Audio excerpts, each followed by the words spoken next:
غربت دور ہوگی۔ پہلے خدا رسول کے اسباب وسائل بتائیں، جس سے رزق کھلے، مصیبت ہو، تنگ دستی دور ہو، معیشت کھلی ہو، لوگ عیش کریں۔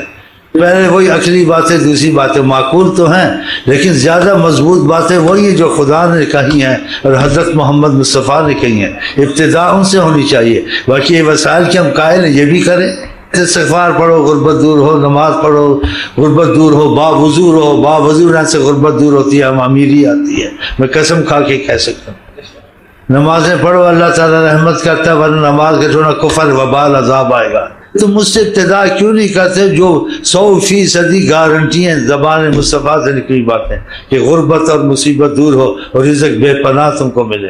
ایمان نہیں ہے نا، ابتدا ان کی باتوں سے کرنا چاہیے کہ رحمت للعالمین ہے، ان کی باتیں گارنٹی ہیں اور سند ہیں، اور 100% ضروری کثرت سے پڑھو، ہر مصیبت دور ہوگی۔ یہ مصیبتیں رزق کی گھر میں آئی ہیں، یہ اعمال کی مصیبت ہیں۔ رحمت للعالمین حضرت محمد مصطفیٰ، وہ جو تم کو بتائیں گے مصیبتوں کے دور ہونے کا، رزق کا کھلنے کا اور امن کا طریقہ، حضرت محمد مصطفیٰ 100% کامیاب ہوگا۔ ان کی بات کبھی غلط نہیں ہو سکتی، وہ اللہ کے وحی سے بولتے ہیں۔ کہاں سے یہ پھوٹے ختم ہو سکتی ہیں کہ اعمال جو خدا کو راضی کریں، یہ کہاں سے ہوگا؟